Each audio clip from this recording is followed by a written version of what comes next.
Hey everyone, welcome to Build. We are so excited that you're here. Uh, but before we get started, we have a quick question for you.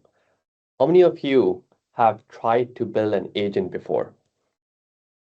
There's a great raise of hands. And I'm sure when you tried to build that agent and bring it into any collaborative scenarios, such as a chat or a channel or a meeting, things got significantly challenging.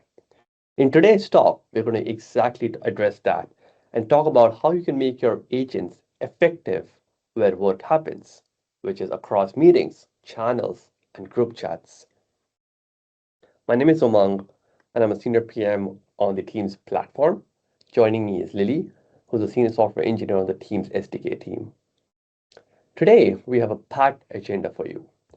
We're going to start with a quick recap of where we are today. We're going to revisit the UX primitives that we launched at Build last year for one-on-one chats. We're going to talk about what makes collaborative spaces hard and what we've learned from our partners over the last year. We're going to showcase our thinking in terms of the three pillars that we have developed for effective collaborative agents. And we're going to announce a bunch of new group UX capabilities to make your agents shine in collab spaces. So let's get started. Our goal from the very start has been to make collaboration easier, enjoyable, and effective. And that has been true for all of Teams' existence. We have lately been extending that same goal to agents, for both humans and agents to have collaboration easier, enjoyable, and as effective as possible. We've been partnering with a bunch of partners that are in the room today, such as Atlassian, Datadog, Linear, Perplexity, PagerDuty, Lovable, and more. And they've all been building their agents on Teams. Over the past year of working with them, we have made a significant bunch of improvements in our offering from where we last left you. So last year at Build, we announced the Teams AI library that had a bunch of agent UX features like streaming, feedback loop, follow-up suggestions, citations, and starter prompts. That was an excellent resource for you to get started to build your agent in Teams and make it functional. Over the last year, we consolidated those packages and streamlined the developer experience into a first-class native Teams SDK that has now gone GA in all three languages, TypeScript, C#, and Python. In fact, Python just went GA last month, so be sure to try it out. We've added a lot more capabilities with the agent group UX features, which we're going to be talking about at length today. At the same time, we have integrated very well across the Microsoft ecosystem with Agent 365 as well as the N365 Agents SDK. I'm going to hand it over to my colleague Lily, who will do a recap of stuff we launched last year at Build using an example of an engineering systems agent. Awesome. Thank you, Umang. So now let's take this time to recap on these wonderful one-on-one capabilities by interacting with our Teams NSYS agent. NSYS is an AI teammate built on Teams that monitors the health of our engineering org, turning scattered signals from GitHub, pipelines, and on-call into a single actionable pulse check. It's been a while since I last checked in with the agent, so let me ask NSYS how our systems are doing today. Fingers crossed, things are okay. And just a note, this is a one-on-one chat. And then our lovely agent starts the stream, keeping us updated in real time by providing us these helpful, informative messages as it generates its final response. And then voila, shortly after, it provides us the complete answer. So now let's take a closer look. We have the AI-generated label we added last year. It's a transparency tag to signal that the content was produced by AI, and this informs us that some of the information may not be fully correct. And then last year, we also added citations. This allows us to verify the agent's answers and jump straight to the source. There's no guessing, no hallucinations going unchecked. And then we added a nice thumbs up and down button to provide any feedback that we have for the developer. And then lastly, it looks like NSYS has rendered this awesome graph to show us our reliability, and it looks pretty good at 99.5%. And now I'll pass it back to Uma. That's an awesome recap of stuff we launched last year at Build and demonstrating it via the NSYS agent. But now that we have built that one-on-one capability agent, let's see how to make that shine in a group. It's a known fact that collaborative surfaces definitely multiply impact, which is why we're all here to work in teams. But when you bring an agent into a single user interface, the interaction is one-on-one. It's a multi-turn conversation. Context is limited between me and the agent. So it's very individually driven. The goal for the agent is to drive personal productivity. On the other hand, when you bring the same agent into a collaborative surface, the whole game changes. There are multiple users with different personalities, different agendas. There are multiple files that have been shared. There are multiple dynamics that are happening and multiple topics being discussed in the same channel, chat, or meeting. Context is shared and split across the entire group.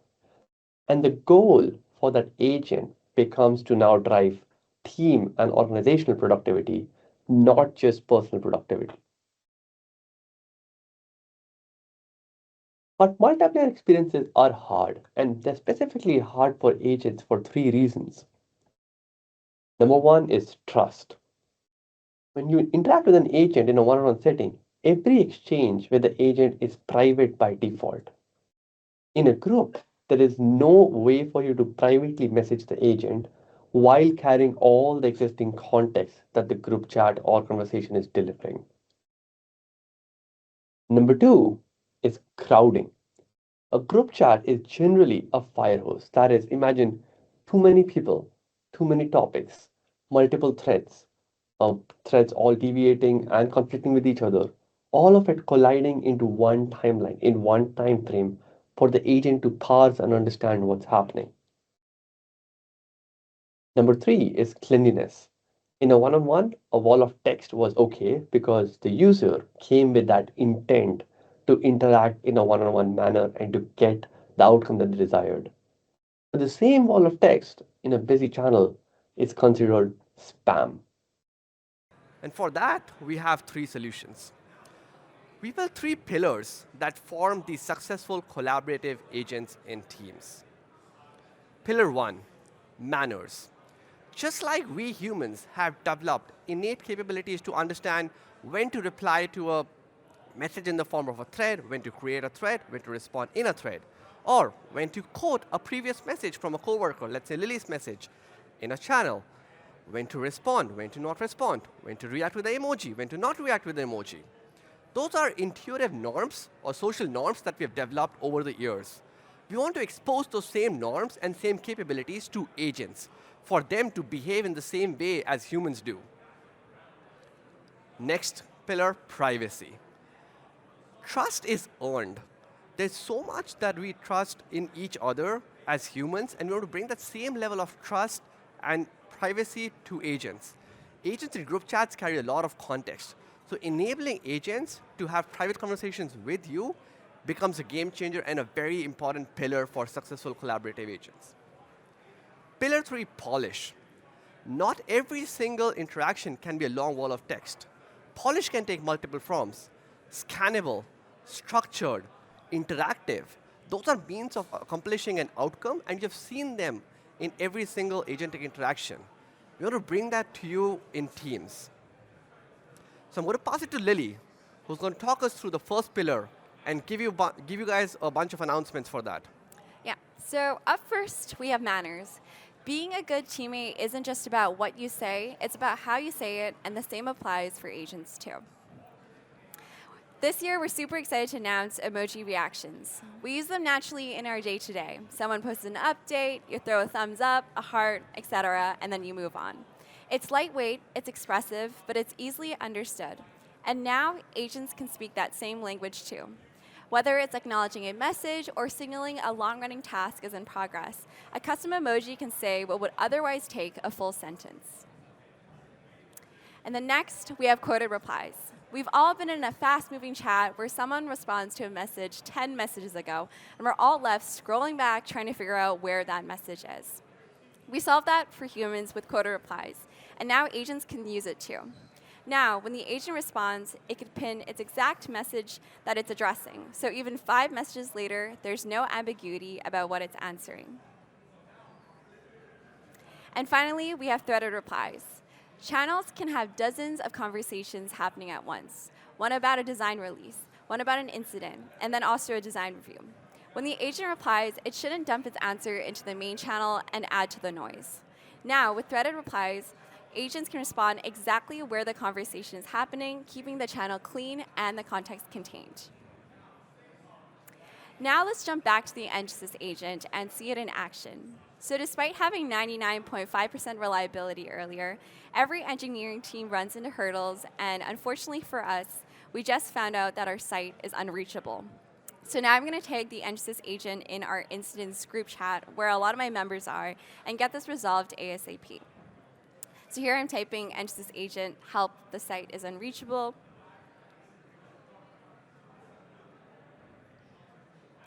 And then immediately I can see the agent has received my request, because first it's reacted to my message with the eyes emoji. This little signal goes a long way. I'm not left wondering if my message landed or if the agent is working on it. I just know. And then right below that, you can see it also responded via a threaded reply that it's begun the investigation. By replying in the thread, the agent keeps the whole investigation scoped right here, so the rest of the channel stays clean, and anyone jumping in later has the full context in one place. So it looks like the agent's looking into it, and then Aaron and Nina have also jumped in. And now going forward, any of the information they share will be provided as context to the agent, and this just makes the agent more powerful for diagnosing issues better and with greater accuracy. Now I'll pass it back to Umang. That was so awesome to see agents react with emojis, do quoted replies, reply in a thread. But the next pillar, privacy, is even more important. And that is where you earn the trust of an agent. And privacy really matters when you need your agent to be a trusted ally in times of severity. We are so excited to announce targeted messages from an agent. An agent can now recognize the capability for a private message to you. It can innately know that, hey, I need to send a private message privately to Umang and initiate that conversation without crowding the group chat.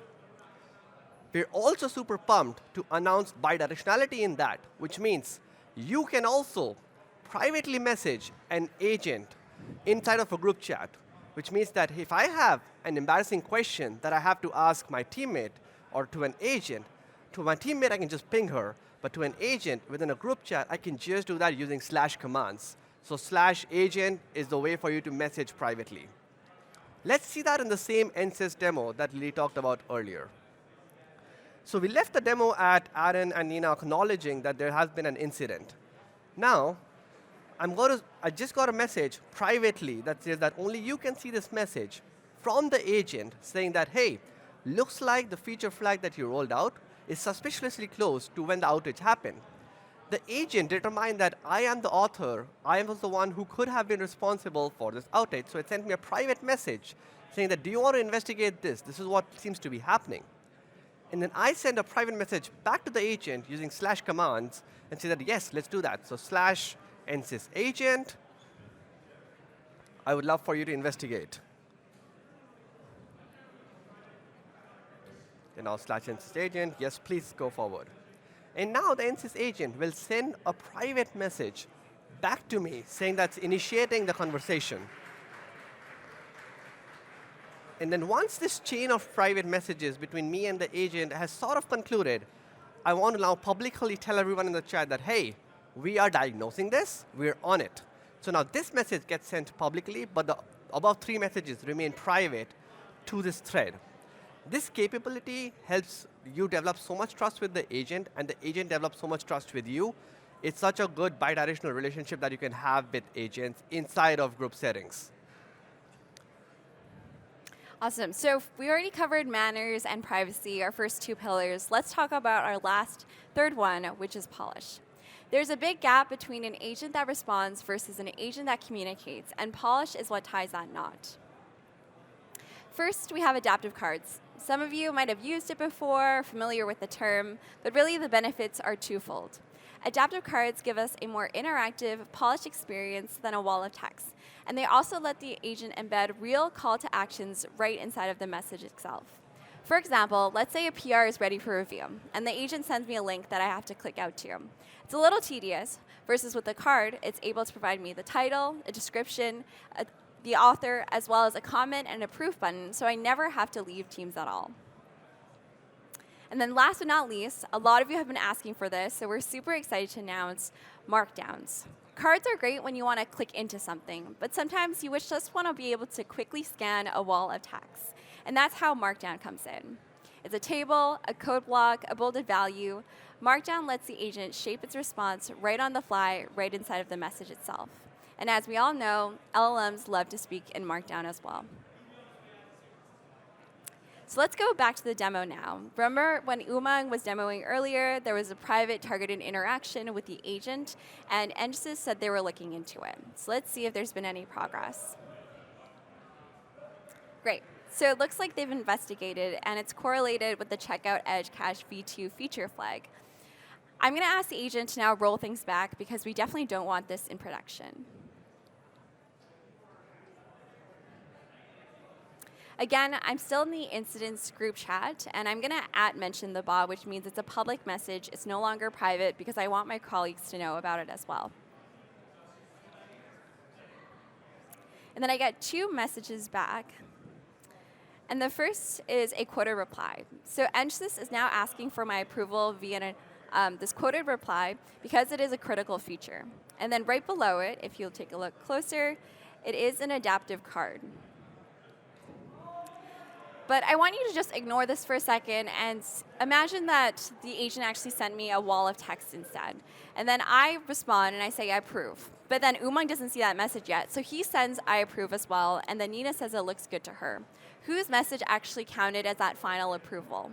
And then let's say we're rolling multiple features back. Whose message is correlated with which feature? It's ambiguous and it's hard to track. And that's why an adaptive card seals the deal. It keeps things controlled, it makes it formal, trackable, and consistent every time. The interaction is structured, the outcome is logged, and everyone knows exactly what they're approving. So if I take a closer look, it is the correct feature flag, checkout edge cache v2. It's 42% of traffic in North America, which is quite high, but the confidence is high on the agent, so I'm just going to go ahead and approve that rollback.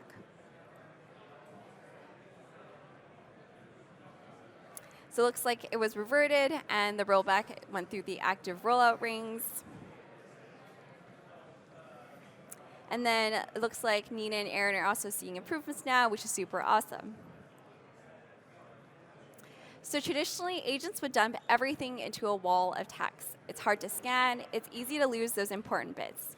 But now agents can respond in a clean, structured Markdown format, and that's exactly what the NSYS agent has provided us today. So it looks like recovery is complete and green, failure rate is dropping fast, and things are resolved, so we're wrapped up with this agent.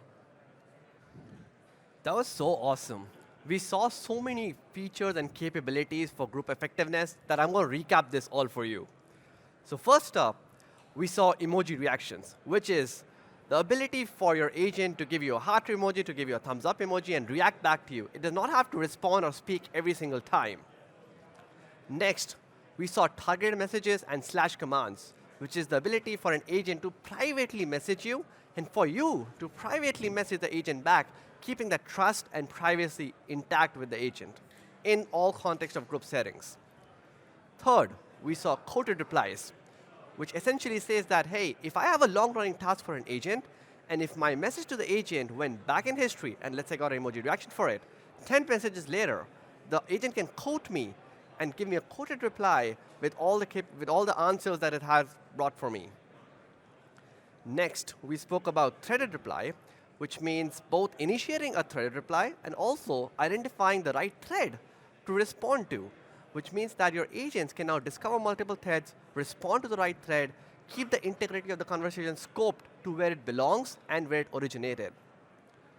Fourth, we also spoke about suggested actions that can be brought as adaptive cards or within the reply of your agent.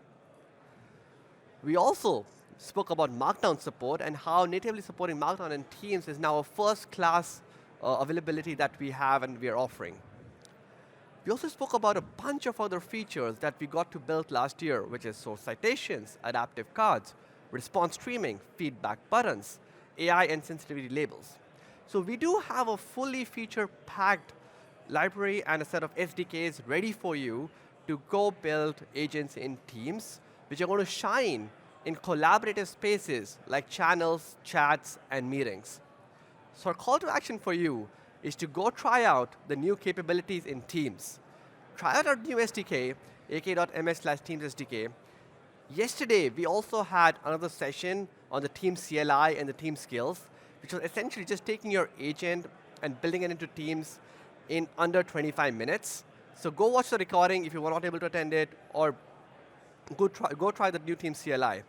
We're so excited to see what you built, and we cannot wait to connect with you. Thank you so much.